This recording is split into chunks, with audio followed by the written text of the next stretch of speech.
We have an obligation to every last victim of this illegal aggression because all of this carnage has been done in our name. Since World War II, 90% of the casualties of war are unarmed civilians, a third of them children. Our victims have done nothing to us. From Palestine to Afghanistan to Iraq to Somalia to wherever our next target may be, their murders are not collateral damage. They are the nature of modern warfare. They don't hate us because of our freedoms. They hate us because every day we are funding and committing crimes against humanity. The so-called war on terror is a cover for our military aggression to gain control of the resources of Western Asia. This is sending the poor of this country to kill the poor of those Muslim countries. This is trading blood for oil. This is genocide, and to most of the world, we are the terrorists. In these times, remaining silent on our responsibility to the world and its future is criminal.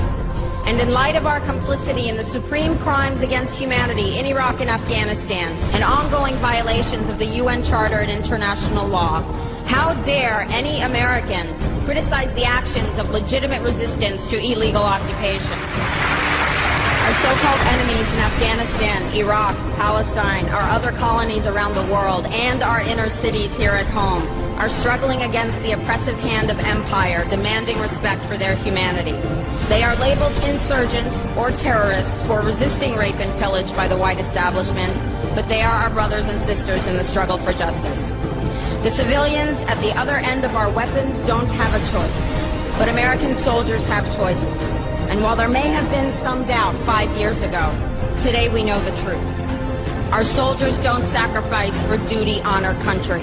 They sacrifice for Kellogg, Brown, and Root.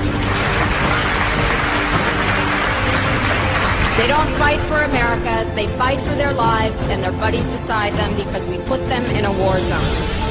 They're not defending our freedoms. They're laying the foundation for 14 permanent military bases to defend the freedoms of ExxonMobil and British Petroleum. They're not establishing democracy. They're establishing the basis for an economic occupation to continue after the military occupation has ended. Iraqi society today, thanks to American help, is defined by house raids, death squads, checkpoints, detentions, curfews, blood in the streets, and constant violence. We must dare to speak out in support of the Iraqi people who resist and endure the horrific existence we brought upon them through our bloodthirsty imperial crusade.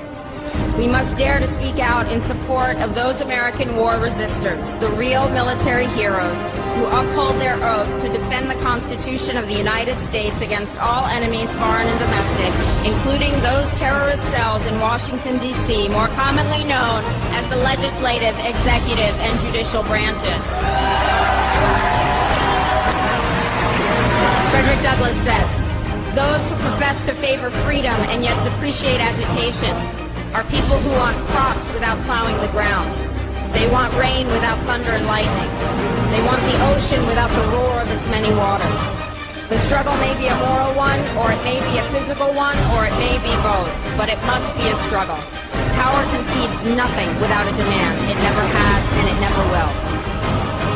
Every one of us must keep demanding, keep fighting, keep thundering, keep plowing, keep speaking, keep struggling until justice is served.